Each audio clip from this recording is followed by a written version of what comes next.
ஆண்டவராகிய இயேசுவின் நாமத்தில் தொலைக்காட்சி நேயர்களுக்கு அன்பின் வாழ்த்துக்கள். இந்த நாளிலே உங்களோடு கூட கர்த்தருடைய வார்த்தையை பகிர்ந்து கொள்வதிலே அதிக மகிழ்ச்சி. தேவன் தந்த வாய்ப்பு, தேவன் தந்த நேரம், தேவன் தந்த சுகம், இவைகளுக்காக நன்றி சொல்லுகிறேன். தொடர்ந்து இந்த நிகழ்ச்சியை தொடர்ந்து பாருங்கள். இது ஊழியர்களுக்கான ஒரு செய்தி. ஊழியர்களுக்கான ஏராளமான செய்திகளை இந்த ஊடகத்தில் வெளியிட்டிருக்கிறேன். ஊழியர்கள் அதை பார்க்க அந்த கேட்கிறேன். இந்த நாளின் செய்தி என்னவென்றால், ஊழியனை கனம் பண்ணும் ஆண்டவர், ஊழியனை அழகுபடுத்தி அதில் மகிழ்ச்சியாக்குகிற ஆண்டவர். ஆங்கிலத்தில் எப்படி சொல்லுவார்கள்? God honor his servant. தேவன் சொல்லுகிறது, எனக்கு ஒரு ஊழியம் செய்வானானால் பிதாவானவர் அவனை கனம் பண்ணுவார். இதனாலின் செய்திதான் தேவன் கனம் பண்ணுகிற விதங்கள். யாரை கனம் பண்ணுகிறார், எப்படி கனம் பண்ணுகிறார், எந்த விதங்களிலே கனம் பண்ணுகிறார் என்பதற்கு உதாரணமாக யோசுவாவின் புஸ்தகம் 22ஆம் அதிகாரம் 8ஆம் வசனத்திலிருந்து ஒரு வசனத்தை உங்களோடு நான் படிக்க விரும்புகிறேன். அப்பொழுது யோசுவா சொன்ன ஒரு வார்த்தை, நீங்கள் மிகுந்த ஐஸ்வர்யத்தோடும் மகா ஏராளமான ஆடு மாடுகளோடும் பொன், வெள்ளி, வெண்கலம், இரும்போடும் அநேக வஸ்திரங்களோடும் உங்கள் கூடாரங்களுக்கு திரும்புங்கள். அது மட்டுமல்ல, உங்கள் சத்துருக்களில் கொள்ளையிட்டதை உங்கள் சகோதரோட பகிர்ந்து கொள்ளுங்கள். இது கொஞ்சம் வித்தியாசமா இருக்கலாம். 7ஆம் வசனத்தை கூட வாசிக்க விரும்புகிறேன். யோசுவா 22:7. யோசுவா அவர்களை அவள் கூடாரங்களுக்கு அனுப்பிவிடுகிற போது அவர்களை ஆசீர்வதித்தார். யார் இவர்கள்? யோசுவாவோடு யுத்தம் செய்தவர்கள், சத்துருக்களை மேற்கொண்டவர்கள், கானானியர்களையும் பெலிஸ்தியர்களையும் ஜெயம் பெற்றவர்கள். வசனம் சொல்கிறது, அவர்கள் 22ஆம் அதிகாரம் 7ஆம் வசனம், யோசுவா அவர்களை அவர்கள் கூடாரங்களுக்கு அனுப்பிவிடுகிற போது அவர்களை ஆசீர்வதித்தார். அன்பான தேவனுடைய ஊழியர்களை, தேவனுடைய ஊழியம் செய்கிற என் அன்பு சகோதர சகோதரிகளை, ஊழியம் என்பது பாடுகள் நிறைந்தது, போராட்டம் நிறைந்தது. நான் ஒரு செய்தியை சொல்லியிருப்பேன். It is a nice job, but it is a nasty job. நல்ல வேலை, ஆனால் ஒரு ஆபத்தான வேலை. நல்ல வேலை, ஆனால் மன அழுத்தமான ஒரு வேலை. அதை நினைக்கிறார்கள் ஊழியம் என்பது லேசானதல்ல. இன்றைக்கு ஊழியக்காரர்களை குறித்து எத்தனை விதமான கிரிட்டிக்ஸ், எத்தனை விதமான விமர்சனங்கள், எத்தனை விதமான ஏளனங்கள். ஆனால் உண்மையாய் ஊழியம் செய்கிற ஒரு மனிதனுடைய வாழ்க்கையில என்னுடைய செய்தி என்னவென்றால், ஆனரபிள் ரிவார்ட், தேவன் கொடுக்கிற மேன்மையான மகிமையான ஒரு வெகுமதி. அந்த வசனத்தை இன்னும் கொஞ்சம் நீங்கள் சற்று முந்தி வாசிப்பீர்களானால், யோசுவா 22:7, மனாசேயின் பாதி கோத்திரத்துக்கும் மோசே பாசானில் சுதந்திரம் கொடுத்தான். அதன் மற்ற பாதிக்கு யோசுவா யோர்தானுக்கு இப்புறத்தில் மேற்கே அவர் சகோதரர் கூட சுதந்திரம் கொடுத்தான். உங்களுக்கு விளங்கும் நினைக்கிறேன். அன்பானவர்களே, இது ஒரு மனிதன் செய்வது. தன்னோடு ஊழியம் செய்த, தன்னோடு தோள் கொடுத்த, தனக்கு அதாவது தேவனுக்காக நின்ற, தேவனுக்காக வாழ்ந்த ஒரு கூட்டத்தை அந்த தேவன் எப்படி ஆசீர்வதித்தார்கள் என்பதை நீங்கள் பார்க்கலாம். இப்படி சொன்ன புரியும். They are the people always forward. அவர்கள் முன் செல்லும் மனிதர்கள். ஜபத்திலே, ஊழியத்திலே தேவனோடு முன் செல்லுகிற மனிதர்கள். இன்றைக்கு ஊழியத்தினோட பாருங்க, இந்த ஒருமித்த கருத்து உள்ள மிக குறைவு. உடனடியா இருப்பார், ஆனால் அந்த தலைவரோடு ஒருமித்த கருத்து இருக்காது. திருச்சபையில கூட பாருங்க, ஊழியம் செய்வதற்கு ஒருமித்த கருத்து இருக்காது. நான் நான் நான் இல்லை என்றால், எங்கே ஒருமித்த கருத்து இருக்கிறதோ அங்கே உயர்வு இருக்கும். இன்றைக்கு ஒருமித்த கருத்தை கொண்டு வர மிக கடினம். ஐக்கிய கூட்டங்கள்ல கூட தலைவருக்கு 2 பேர் பிடிக்கும், அடுத்தவருக்கு 2 பேர் பிடிக்கும். தலைவருக்கு ஒரு அணி இருக்கும், அடுத்த தலைவருக்கு ஒரு அணி இருக்கும். இது ஏற்றுக்கொள்ளப்பட முடியாத ஒரு காரியங்கள். ஆனால் இன்றைக்கு நான் சொல்ல விரும்புகிற வார்த்தை, when you go forward, ஆண்டவருக்காக முன் செல்லும் போது, அந்த ஊழியத்தை சிறப்பாய் செய்யும் போது, ஆண்டவருக்காய் காரியங்களை செய்யும் போது, இந்த ஆசீர்வாதங்களை பெற்றவர் அவன் யோசுவா அவர்களை அவன் கூடாரத்துக்கு அனுப்பிவிட்டான். அனுப்புகிற போது அவர்கள் ஆசீர்வதித்தான். They never expected இப்படிப்பட்ட ஒரு ஆசீர்வாதங்கள் கிடைக்கும் என்று அது தெரியாது. போராட்டங்கள் தான், பாடுகள் தான், சத்துருக்கள் தான், சத்ருவின் சேனைகள் தான். ஆனாலும் அந்த வசனம் சொல்லப்பட்டிருக்கிறது, ஐஸ்வர்யம், ஏராளமான ஆடு மாடுகள், பொன், வெள்ளி, வெண்கலம், இரும்பு, அநேக வஸ்திரங்கள். இது வாசிக்கும் போது எவ்வளவு ஆச்சரியமா இல்லை? அவர் எதிர்பார்க்கவில்லை. ஏழ்மைதான், வறுமைதான், இல்லாமைதான், ஏளனங்கள் தான், பரியாசங்கள் தான். ஆனால் ஆண்டவருக்காக செய்கிற உங்களுக்கு ஒரு நாள் வரும் மிகுந்த ஐஸ்வர்யம். இது செழிப்பின் உபதேசம் அல்ல. God's riches, அவருடைய ஆவிக்குரிய ஐஸ்வர்யங்கள், உலக பிரகாரம் ஐஸ்வர்யங்கள், மிகுந்த ஐஸ்வர்யம். ஐஸ்வர்யம் சொல்லப்படவில்லை, மிகுந்த ஐஸ்வர்யம். அடுத்த வார்த்தை ஏராளமான ஆடு மாடுகள். அன்னைக்காக இருந்துச்சு, கால்நடையும் விவசாயம் தான் அன்னைக்கு. பிறகுதான் ஏராளமான ஆடு மாடுகள், பொன், வெள்ளி, வெண்கலம், இரும்பு, அநேக வஸ்திரங்கள். நாளில என்னை கேட்டுக்கொண்டிருக்கிற அன்பு ஊழியர்களை, உங்களுடைய வட இந்தியாவில மிஷனரியா பணியாற்றலாம், கிராமங்களில் மிஷனரியா பணியாற்றலாம்.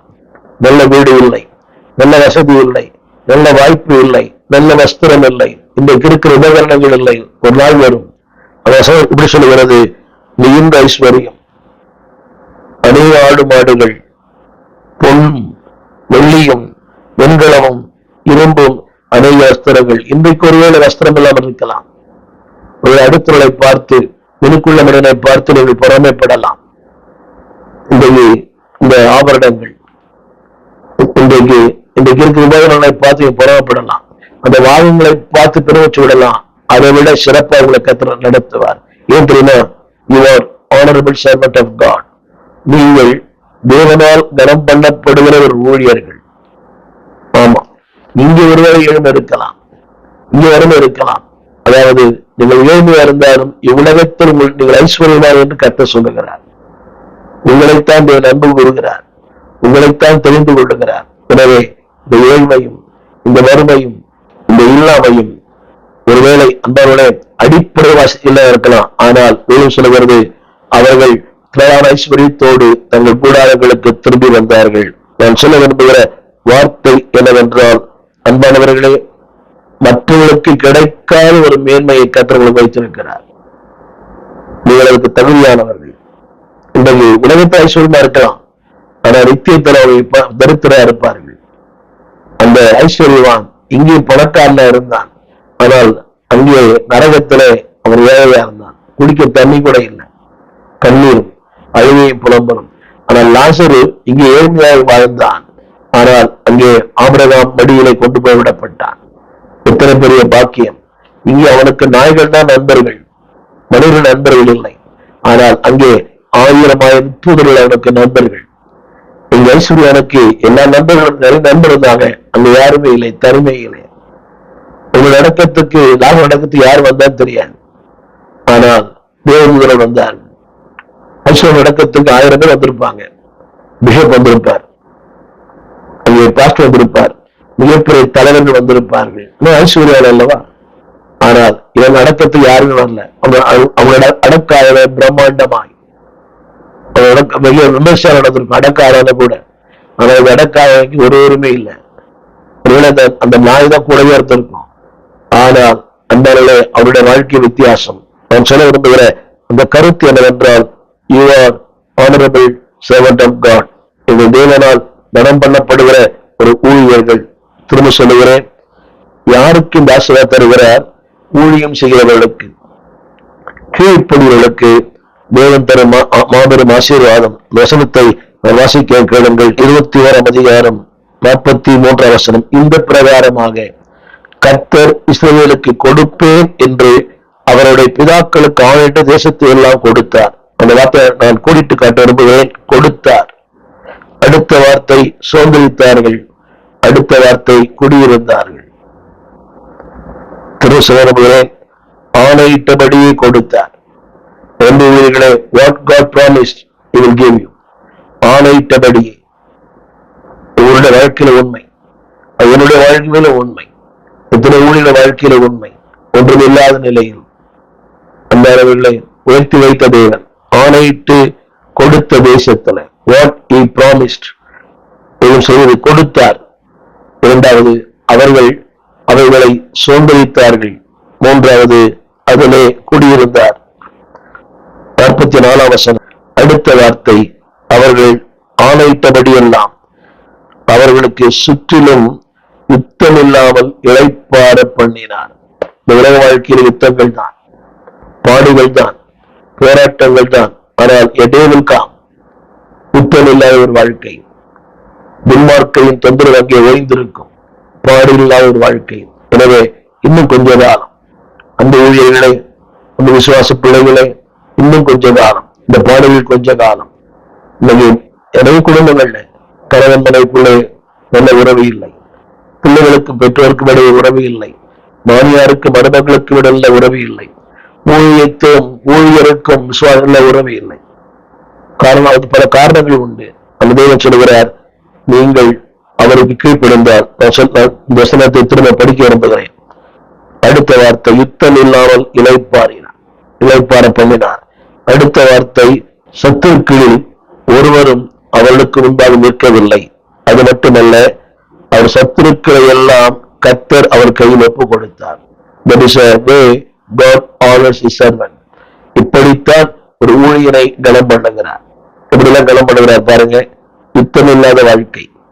அடுத்தபடியாக, ஒருவனும் உங்களுக்கு முன்பாக நிற்க முடியாது. இது சத்திய வேதாகவும் பொய் சொல்லாது. நம்ம எதிர்க்கும் சக்திகள், மிரட்டும் சக்திகள், நம்ம மிரட்டும் ஆணைகள், இந்த ஆர்டர்ஸ், அரசாங்க உத்தரவுகள், இதெல்லாம் நம்மை பயமுறுத்துகிறது, நாள்தோறும் மிரட்டுகிறது, நம்ம இலைக்குலை வைக்கிறது. ஆனால் ஒரு நாள் வரப்போகிறது, ஒருவனும் உங்களுக்கு முன்பாக நிற்க முடியாது. ஆமீன் சொல்லுங்க. அடுத்த வார்த்தை, அவருடைய சத்துருக்களை எல்லாம் கர்த்தர் அவர்கள் கையில ஒப்பு கொடுத்தார். இத்தனை மேன்மையான ஒரு தேவன் உன்னை கனம் பண்ணி அதிலே அவர் மகிழ்ச்சி அடைகிறார். உன்னை உயர்த்தி அதிலே அவர் பூரிக்கிறார். உன்னை வாழ வைத்து அவர் ரசிக்கிறார். வசனம் சொல்லுகிறது, வார்த்தையில அடுத்த வார்த்தை, தேவன் சொன்ன ஒரு வார்த்தையிலும் அந்த தவறி போகவில்லை. ஒரு வார்த்தையும் What God promised, அவர் சொன்ன ஒரு வார்த்தையும் தவறி போகவில்லை. என கேட்டுக்கொண்டிருக்கிற அன்பு பிள்ளைகளே, இதையெல்லாம் தேவன் செய்ய வேண்டுமானால் நீங்கள் செய்ய வேண்டிய ஒரு காரியம் இருக்கிறது. யோசுவா 22:2 வசனம், அவர்கள் கட்டளை இட்டதையெல்லாம் அவர்கள் கை கொண்டார்கள். சின்ன காரியம், தேவன் சொல்படிதான் ஊழியமா? Is it God design? இது செய்ய ஊழியம்னா அவர் சொன்னபடி செய்றீங்களா? அவர் கட்டளையிட்ட எல்லாம் நீங்கள் கை கொண்டீர்கள். எத்தனை பெரிய வாக்கியம்! அந்த it is not how success I am, how faithful I am. வெற்றியுள்ள ஊழியனாய் வாழ்கிறதா என்பது முக்கியம் அல்ல. ஒரு உண்மையுள்ள ஊழியனாய் தேவன் சொல்லுகிறார். யோசுவா அவளை பார்த்து அவரை அழைத்து சொல்லுகிறார், நீங்கள் மோசே கட்டளையிட்ட எல்லாம் நீங்கள் கை கொண்டீர்கள். இதான் நித்தியத்துல தேவன் உங்களை என்னப்பா சொல்ல வேண்டும். வெல்டன், உண்மையும் உத்தமுள்ள ஊழியனே, நீங்கள் கை கொண்டீர்கள். அந்த வசனத்தை நான் கூட்டிட்டு காட்டுறப்போ எல்லாம், அந்த வார்த்தை எல்லாம், அதாவது உங்களுக்கு ஏற்படுவது மட்டுமல்ல, நாட் பார்ட்லி, ஏதோ ஒரு பகுதி அல்ல, ஏதோ ஒரு காரியம் அல்ல, எல்லாம். அந்த வார்த்தை சொல்கிறது எல்லாம். அது மட்டுமல்ல, சொற்படி நீங்கள் செய்தீர்கள். 2 வார்த்தை, கட்டளைகளை கை கொண்டீர்கள், அவர் சொற்படி செய்தீர்கள். அந்த ஊழியர்களே, அந்த விசுவாச பிள்ளைகளே, முதலாவது கை கொண்டீர்கள், இரண்டாவது செய்தீர்கள். இப்படி வாழ்க்கை எப்படி கனம் பண்ணப்பட வேண்டும்? போல வெள்ளியும் பொன்னும் ஐஸ்வர்யமும் ஆடு மாடுகளும் ஆசீர்வாதங்கள் தேவை. ஆனால் அதற்கு முன்பதாக எல்லாம், நாட் பார்ட்லி பட் ஃபுல்லி. இன்றைக்கு பாருங்க, எனக்கு எது பிரியமோ அதை ஏற்றுக்கொள்ளுகிறேன். இந்த பிரசங்கம் கூட பாருங்க, ராசிவான பிரசங்கம், ஜனங்கள் ஆமேன், எச்சரிக்கிற பிரசங்கம் ஒருத்தரும் இல்லை. உலகத்துல பல செய்திகளை வெளியிட்டிருக்கிறேன், எச்சரிப்பின் செய்தி, அதாவது கரெக்ட் பண்ற செய்தி யாரும் பார்க்கறது இல்லை. ஒரு வாக்கு தத்துவம் நிறைய பேர் பார்க்கிறாங்க, வியூவர்ஸ் இருக்கிறாங்க அதுக்கு. ஆனால் கடிந்து கொண்டு புத்தி சொல்லும் போது யாரும் கேட்பதில்லை. அதே யோசுவா 22ஆம் அதிகாரம் அவர் சொல்லுகிறார் அடுத்த வார்த்தை, கட்டளைகளை கை கொண்டீர்கள், என் சொற்படி செய்தீர்கள். எத்தனை பெரிய வார்த்தை! நான் உங்களுக்கு கட்டளையிட்ட யாவையும் என் சொற்படி. எந்த ஊழிய எந்த விசுவாசி அப்படி செய்யறாங்க? எந்த உடம்புல அப்படி பண்றாரு? இல்லையே. டிபேட் பட்டிமன்றம், நீயா நானா, நான் பெரியவனா நீ பெரியவனா? எந்த ஊழியர்களே ஒரு தலைவனுக்கு கீழ்ப்படியுங்கள், விசுவாசிகளே உங்கள் போதவருக்கு கீழ்ப்படியுங்கள், உடன் ஊழியர்களே உங்களுடைய மெய்ப்பனுக்கு கீழ்ப்படியுங்கள். சொல்லுகிறார் என் சொற்படி நீங்கள் செய்வீர்கள் அல்ல. அநேக ஐடியா குடும்ப விசுவாசம் நிறைய பேர் அப்படி செய்யலாம், இப்படி செய்யலாம், இப்படி செய்யலாம். ஆனால் இவர் சொல்லுகிறார் என் சொற்படி எல்லாம் நீங்கள் செய்தீர்கள். எத்தனை பெரிய பாக்கியம், எத்தனை பெரிய சந்தோஷம்! தேவன் சொல்லணும், என் மகனே என் மகளே என் கட்டளைகளை கை கொண்டாய், என் வழிகளில் நடந்தாய், என் சொற்படி செய்தாய். அடுத்த வார்த்தை சொல்கிறார் என் கட்டளையை காத்து கொண்டு நடந்தீர்கள். ரொம்ப கடினம், காத்து கொண்டு. அதை காத்துக்கொள்ள முடியல. உலகத்தின் காரியங்கள், கவர்ச்சி, மாயை, நண்பர்கள், விமர்சனங்கள், மற்றவருடைய ஆலோசனை, அது வரும்போது I cannot keep my policy, என்னுடைய அந்த கொள்கையை நான் காத்துக்கொள்ள முடியல. அது என் வாழ்க்கையில உண்மை. அடுத்தது வெளியூர் நிறைய வருது. ஏன் அப்படி பண்ணணும், ஏன் அப்படி பண்ணணும், ஏன் அப்படிலாம் இருக்கணும்? அது ரொம்ப கடினம் காத்துக்கொள்வது. நான் ஒரு பிரமார்க்கத்தொண்டு வந்தேன். எத்தனையோ போராட்டங்கள் திருமணத்துல, என் குடும்பத்துல கிறிஸ்தவ திருமணத்தை ஏற்றுக்கொள்ளவில்லை. 13 ஆண்டுகள் காத்திருந்தேன். அது வாய்ப்பே இல்லை. ஒரே மிரட்டல், தற்கொலை செய்வோம், என்னென்னோ பண்ண நிறைய அழுது அடுத்து மிரட்டி. ஆனால் அதை காத்துக் கொள்ளும் போது தேவன் காரியங்களை வாய்க்க பண்ணுவார். அதே போல பிள்ளைகள் திருமணம், எனக்கென்று சில கொள்கைகள் இருந்தது. ஊழியன் மகள் ஒரு ஊழியனுக்கு மனைவியாக வர வேண்டும். அதற்கு வாய்ப்பே இல்லை, வாய்ப்பே இல்லை. இரண்டாவது, என்னுடைய அந்த முறை, நான் ஒரு ஆவிக்குரிய சபையில் விளக்கப்பட்டேன், பெந்தேகோஸ்தே சபையில் விளக்கப்பட்டேன். இப்படித்தான் நடக்கணும். அதுல உலகமோ மற்ற காரியங்களோ அதை ஆய்வு செய்யக்கூடாது. அதுக்கும் வாய்ப்பே இல்லை. ஆனா எல்லாவற்றையும் தவிர்த்து தேவன் காரியங்களை செய்தார். ஒரு ஊழியருக்கு மனைவியாக அந்த அறிந்து கொண்ட சத்தியத்துல உண்மையா இருக்க, அதே சத்தியத்தை ஃபாலோ பண்ண. நான் சொல்ல வந்த கருத்து என்னவென்றால், வசதி வரும்போது எல்லாம் மாறுது. காத்து கொண்டு நடத்தியவர்கள். இதை ஒரு தெய்வ மனிதனாகிய யோசுவா சொல்லுகிறார் தன்னுடைய உடன் ஊழியர்களை பார்த்து, தன் ஜனங்களை பார்த்து. அடுத்த வார்த்தை, எனவேதான் தேவன் உங்களுக்கு இளைப்பாறுதலை தந்தார். இதை நான் சொல்ல விரும்புகிற முதல் குறிப்பு என்னவென்றால், தேவனுக்கு ஊழியம் செய்யும் போது, கீழ்ப்படியும் போது, அடங்கி நடக்கும் போது தேவன் தருகிற மாபெரும் ஆசீர்வாதங்கள். இதைத்தான் 21:43, 47 சொன்னேன். தேவன் செய்யும் மகத்தான காரியங்கள். பாரம்பரிய சொன்னேன், கொடுப்பார், ஒரு குடியிருக்க பண்ணுவார், இளைப்பாற பண்ணுவார். ஒருவனும் உங்களுக்கு முன்பாக நிற்க முடியாது. அது மட்டுமல்ல, சத்துருக்களை உங்கள் கையில் ஒப்பு கொடுப்பார். அன்பானவர்களே, எல்லாவற்றையும் நிறைவேற்றுவார். He will fulfill all his plan in your life. எல்லாம் நிறைவேற்றுவார். மறந்து போக வேண்டாம். தொடர்ந்து அன்பானவர்களே, ஆனால் இதற்கு முன்பாக ஒரு மாபெரும் யுத்தத்தை அவர் சந்தித்தார்கள். 22ஆம் அதிகாரம் 1 முதல் 8 வசனங்களை வாசித்து பார்த்தால் ஒரு மாபெரும் யுத்தம் அவர் சொல்லப்பட்டிருக்கிறது. ஒரு மாபெரும் யுத்தத்தை அவர் சந்தித்தார்கள். அந்த யுத்தத்தை சந்திக்க 21ஆம் அதிகாரத்துல கூட ஒரு மாபெரும் யுத்தம். அந்த யுத்தத்தை சந்தித்த போதுதான் இந்த மாபெரும் வெற்றி. என கேட்டுக்கொண்டிருக்கிற அன்பு தேவ பிள்ளையே, இந்த முதல் குறிப்பு, there is a battle, ஆனா there is a prize. ஒரு யுத்தம் உண்டு, ஒரு மாபெரும் வெற்றி உண்டு. யுத்தத்தில் ஒரு பெரிய புயல் உண்டு, மாபெரும் அமைதி உண்டு. யுத்தம் இல்லாத வாழ்க்கையே இல்லை. வசனம் சொல்லப்பட்டிருக்கிறது. அதாவது அவருடைய எல்லா சத்துருக்களிலிருந்தும் அவர்களை கர்த்தர் இளைப்பாற பண்ணினார். நான் செய்தி கேட்டுக்கொண்டிருக்கிற அன்பு பிள்ளையே, அவருடைய யுத்தங்கள் கொஞ்ச காலம்தான். யுத்தங்களை முறிக்கிறார், ஈட்டியை முறிக்கிறார், ஒரு ஓய பண்ணுகிறார்.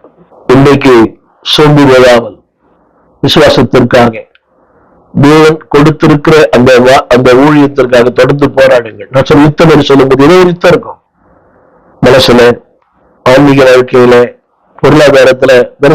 எவ்ரிடே நாம் கண்விழிப்பதற்கு முன்பதாக யுத்தங்கள் கண்விழித்துக் கொள்ளுகிறது. குடும்பங்கள் அதிகமா இருக்கும், விசுவாச குடும்பங்களை உண்டு. அவர்கள் போராடுங்கள். தேவன் God will reward you. திரையில் பாருங்கள், when you go forward you will be rewarded. நீங்க முன் செல்லுங்கள், தேவன் அதற்கேற்ற கிருபையை தருவார். அதைத்தான் இங்க நாம் பார்க்கிறோம். தேவன் எப்படியெல்லாம் அவளை ஆசீர்வதித்தார், எப்படியெல்லாம் அவர்கள் கீழ்ப்படிந்தார். இங்க 2 காரணம் சொல்ல விரும்புகிறேன்.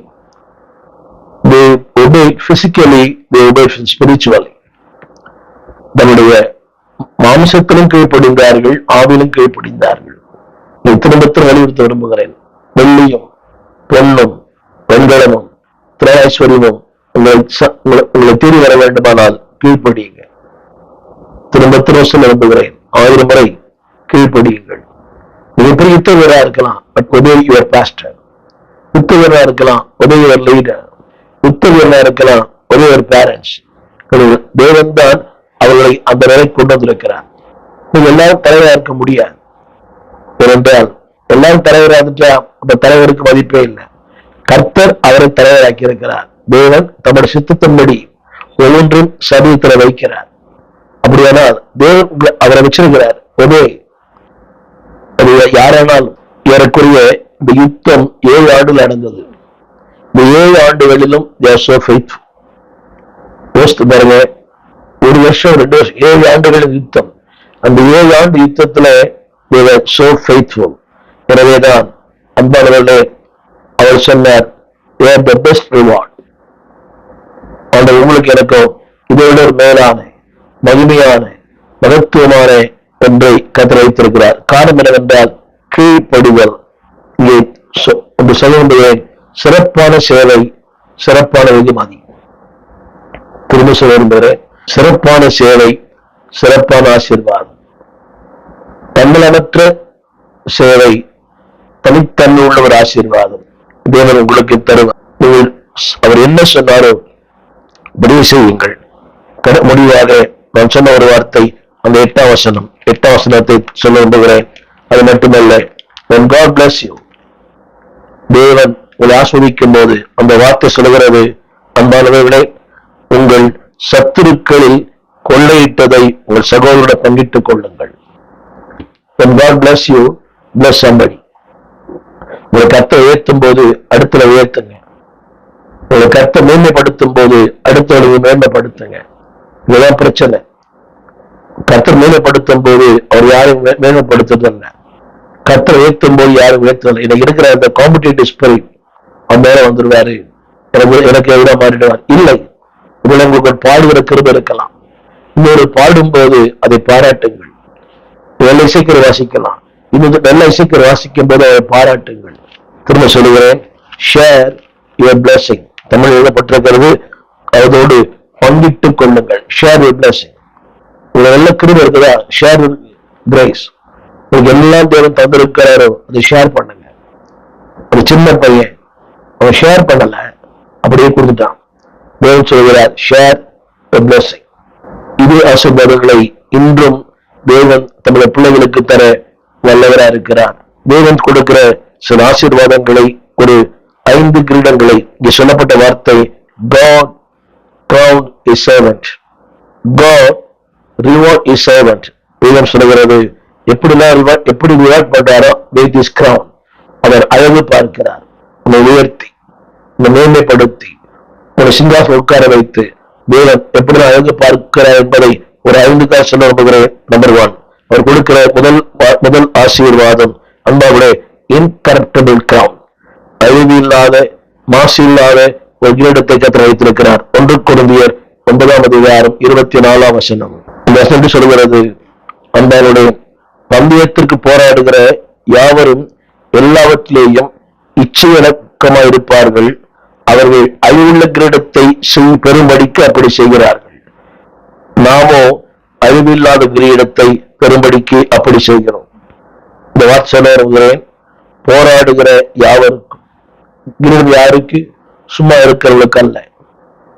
அதாவது பந்தயத்தில் ஓடுகிறவர்களுக்கு, கிறிஸ்தவ வாழ்க்கையில நின்று போவர்களுக்கு அல்ல, பின்மாற்றக்காரர்களுக்கு அல்ல, மாசத்துக்கு ஒரு முறை வரவங்களுக்கு இல்லை என்றார்களே. திரும்ப சொல்லுகிறேன், வாரத்துக்கு, அதாவது வாரத்துக்கு ஒரு முறை இல்லை, ஜபக்கூடுகையில, உபவாசங்களில, வேத பாடத்துல, காலையும் மாலையும், பந்தய சாலையில, இரண்டாவது போராடுகிற இன்றைக்கு சின்ன போராட்டம். ஆலயம் இல்லை, ஆராதனை இல்லை, ஜெபம் இல்லை, துணி இல்லை, அது ஒண்ணுமே இல்லை. சின்ன போராட்டம், ஒரு சின்ன சலசலப்பு. தேவன் சொல்கிறது, போராடுகிற யாவரும். அவர்களே அப்படி செய்யும் போது தேவன் சொல்கிறது, அது அழிவுள்ள கிரீடம், அதான் தேவன் தருவது அழிவில்லாத கிரீடம். ஆங்கில வேதத்துல இன்கரப்டபிள், தேவன் தருவது அழிவில்லாத ஒரு கிரீடம். அடுத்தபடியாக தேவன் தருகிற அடுத்த இன்னொரு கிரீடம், அதாவது ஆத்துமாக்களை ஆதாயப்பட்டவர்களுக்கு தேவன் தருகிற இன்னொரு கிரீடம், சோல் வின்னர்ஸ் கிரவுன். முதல்ல சொன்ன இன்கரப்டபிள் கிரவுன், அடுத்து சோல் வின்னர்ஸ் கிரவுன். 1 தெசலோனியர் 2:19 அந்த வார்த்தை எப்படி சொல்லுகிறது? அன்பானவர்களே, எங்களுக்கு நம்பிக்கையும் சந்தோஷமும் மகிழ்ச்சியும் இல்லமாயிருப்பவர்கள் யார்? ஒரு திருச்சபையின் போதையர் தன் மக்களை சொல்லுகிறார், ஆத்துமாக்களை ஆதாயம் செய்கிறது. அந்த வசனம் சொல்லுகிறது, நம்ம சோல் வின்னர்ஸ் கிரவுன். கவனியுங்கள், கர்த்தராகிய கிறிஸ்து அவருடைய சன்னிதானத்துல நீங்களெல்லாம் அப்படி இருக்கிறீர்கள். அவர் வார்த்தை இருக்கிறது, எனக்கு நம்பிக்கையும் சந்தோஷமும் மகிழ்ச்சியின் கிரீடம். எனக்கு ஆத்துமாக்களை உருவாக்கும் போது, ஆத்துமாக்கள் நித்தியத்துக்கு என்று ஆயத்தப்படுத்தும் போது, winning the soul for Christ, ஆத்துமாக்களை தேவனுக்கு என்று ஆயத்தம் பண்ணும் போது திருமறை சொல்லுகிறது, அன்பார்களே, நீங்கள் எனக்கு மகிழ்ச்சியின் கிரீடம். முதல்ல சொன்ன அழிவில்லாத கிரீடம், இரண்டாவது ஒரு மகிழ்ச்சியின் கிரீடம். மகிழ்ச்சியின் மகுடம் நீதான் ஐயா. எப்ப தெரியுமா? ஆத்துமாக்களை ஆதாயம் செய்யும் போது. மூன்றாவது ஒரு கிரீடத்தை வேதம் சொல்லுகிறது, 2 தீமோத்தேயு புஸ்தகம் 4:6-8, the crown of righteousness. அது சொல்லப்பட்டது, நீதியின் கிரீடம். நல்ல போராட்டத்தை போராடினேன், ஓட்டத்தை முடித்தேன், விசுவாசத்தை காத்துக் கொண்டேன், இது முதல் நீதியின் கிரீடம் எனக்கு வைக்கப்பட்டிருக்கிறது. the crown of righteousness, நீதியின் கிரீடம். யாருக்கு? நீதியாய் வாழ்கிறவர்களுக்கு. பேச்சிலே நீதி, சொல்லிலே நீதி, செயலில் நீதி, பார்வையில் நீதி, நோக்கத்தில் நீதி, தொழிலில் நீதி, எல்லாவற்றையும் நீதி. இன்னைக்கு நீதியே இல்லையே, நீதிக்கு மதிப்பே இல்லை.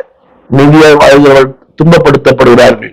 அநீதியாய் வாழ்கிறவன் இன்றைக்கு உயர்த்தப்படுகிறான், பாராட்டப்படுகிறான். இன்றைக்கு நீதிக்கு மதிப்பே இல்லை. நல்லாவே தெரியும் இது அநீதி, ஆனா ஜனங்க அவங்க பக்கம் தான் வைக்கிறாங்க. குடும்பங்களே பாருங்களேன், அநீதி பண்றது சப்போர்ட் இருக்குது, நீதி அதாவது சப்போர்ட் யாரும் பண்றது இல்லை. ஆனா தேவன் சொல்கிறார், ஒரு நாள் வரும் நீதியின் கிரீடத்திற்கு தருவார், the crown of righteousness. அது சொல்லப்பட்டிருக்கு. இங்கே கூட இந்த வார்த்தை போராடினேன் சும்மா வர. என் அன்புகளே, நீங்கள் ஒரு போராட்டமாக வாழ்க்கை இருக்கிறீங்களா? the crown is waiting for you. போல அழிவில்லாத கிரீடம். இரண்டாவது ஆத்துமாக்களை ஆதாயம் பண்ணும் கிரீடம், மகிழ்ச்சியின் கிரீடம். மூன்றாவது நீதியின் கிரீடம். 4வது கிரீடத்தை திருமறை சொல்லுகிறது, 1 பேதுரு 5:4 பெரும் சொல்லுகிறது, பிரதான மேய்ப்பர் வெளிப்படும் போது மகிமையுள்ள வாடாத கிரீடத்தை நீங்கள் பெறுவீர்கள்.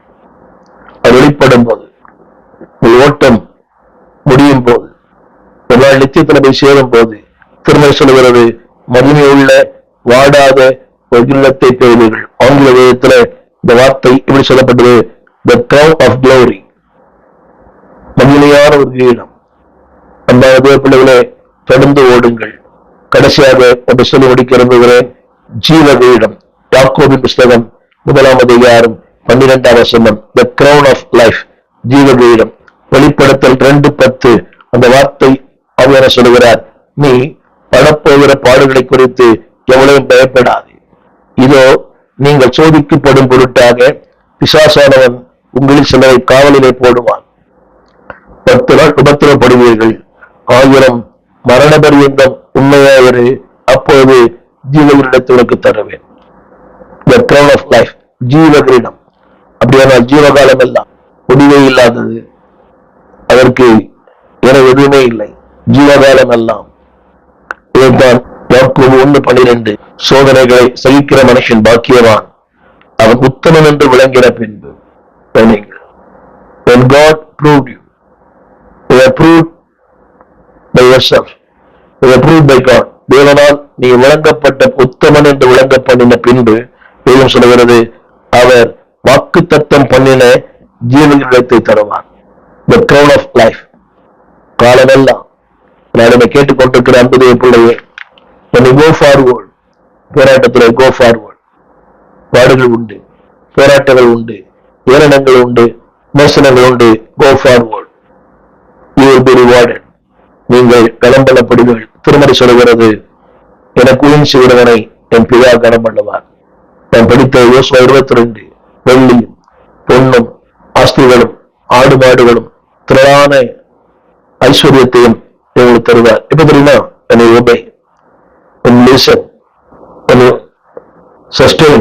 அப்படின்றது சகிக்கிற மனுஷன், பாடுபடுகிற மனுஷன், போராடுகிற மனுஷன், உண்மையுள்ள மனிதன், ஆத்துமாக்களை ஆதாயம் செய்கிற மனிதன். நாளிலே வஜீவரிடத்தை, அழிவில்லாதவர்களிடத்தை, மகிழ்ச்சியங்களிடத்தை, மகிழ்ச்சியங்களிடத்தை கர்த்தர் தரும்படியாய் விரும்புங்கள்.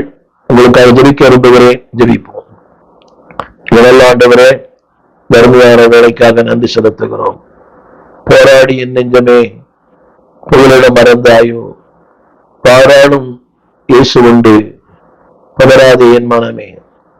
போராடி கொண்டிருக்க ஒரு ஊழியருக்காக ஜெபிக்கிறோம். அழகான வார்த்தை யோச சொல்கிறார், நீங்கள் என் கட்டளைகளை கை கொண்டீர்கள், கீழ்ப்படிந்தீர்கள், உண்மையாயிருந்தீர்கள். எத்தனை பெரிய வார்த்தை! நாங்கள் அந்த அப்படிப்பட்ட வார்த்தைகளை நித்தியத்தில் கேட்க, வெல்டன், நல்லது, உண்மையும் உத்தமுள்ள ஊழியனே என்று சொல்லுவ அந்த நல்ல வார்த்தை இந்த செவிகளை கேட்கட்டும் ஐயா. பாடுகள் மத்தியிலும், போராட்டங்கள் மத்தியிலும், இல்லாமையிலும், வறுமையிலும், ஏழ்மையிலும் வாழ்கிற ஒரு ஊழியருக்காக ஜெபிக்கிறோம். சொல்லக்கூடிய சொல்லக்கூடாத மன அழுத்தங்களோடு இருக்கிற ஒவ்வொரு ஊழியரையும் கண்ணோக்கி பார். இன்னும் கொஞ்ச காலம் அவர்களுக்கு ஆண்டவரே நிலைத்திருக்கிற அந்த ரிவார்ட், நிலைத்திருக்கிற அந்த சன்மானம், நிலைத்திருக்கிற வெகுமதி அவன் பெற்றுக்கொள்ளட்டும். பெற்றுக்கொள்ள மட்டுமல்ல, அடுத்தவர்கள் கொடுக்கத்தக்க நிலையில மாற்றும். நீ சொன்னதே அந்த வெள்ளியும் பொன்னும் திறமைஸ்வரியத்தையும் நீ தம்பி, அது மட்டுமல்ல, நீ அடுத்து சொன்ன ஒரு வார்த்தை, இழைப்பார பண்ணி நீ சத்துருக்கு உண்டாக அவளை ஜெயம் அந்த வெற்றி சிறக்க பண்ணினி. ஒரு ஊழி அப்படியே பண்ணுவீராக. சத்துருக்கள் மத்தியில், பாடுகள் மத்தியில், போராட்டங்கள் மத்தியில் வெற்றி சிறக்க பண்ணும். எப்பொழுதும் எல்லா இடங்களிலேயும் வெற்றி சிறக்க பண்ணுகிறவர் உடைய பிள்ளைகளை வெற்றி சிறக்க பண்ணும். நாமத்தை மையப்படுத்தும். கர்த்தர் ஆசீர்வதியும். இயேசுவின் நாமத்தில் நல்ல பிதாவே, ஆமென். அன்பு ஊழியர்களே, when you go forward, you will be rewarded. முன் செல்லுங்கள். போராட்டம் உண்டு, பாடுகள் உண்டு, வேதனைகள் உண்டு, தேவை உண்டு. Go forward. 7 ஆண்டு யுத்தம் பண்ணினார்கள். விளைவு திரளான ஆஸ்தி, ஐஸ்வர்யம், ஆடு மாடு, பொன் வெள்ளி வெண்கலம் இரும்பு, இதை விட மேலான ஒன்றை கத்தவங்க தருவார். நான் சொன்ன இந்த கிரீடங்கள், இதிலும் பெரியானவர்களை நீ காண்பீர்கள். தேவன்தாமே ஒரு ஆஸ்வதிப்பாராக. இந்த செய்தியை கேளுங்கள். அடுத்தவர்களுக்கும் இந்த செய்தியை யூடியூப்ல பார்க்கிறவர்கள் அனுப்பி அவர்களுக்கும் இந்த கிரீடத்துக்கு சொந்தக்காரர்களாய் சோர்ந்து பெற ஊழியர்களை தட்டி எழுப்புங்கள். கர்த்தர் உங்களுக்கு உதவி செய்வார். எங்கள் விலாசம்: போதகர் ஸ்டீபன் தேவகுமார், திறந்த வாசல் சபை, நம்பர் 65, பரமானந்த தெரு, 7 கிணறு, சென்னை 600001. தொடர்புக்கு 9841839287. மேலும் 04443183330. எங்கள் மின்னஞ்சல் stephenopendor@gmail.com. எங்கள் தேவ செய்திகளை யூடியூப் சேனலில் பார்த்து பயனடையுங்கள். தேவன் உங்களை ஆசிர்வதிப்பாராக.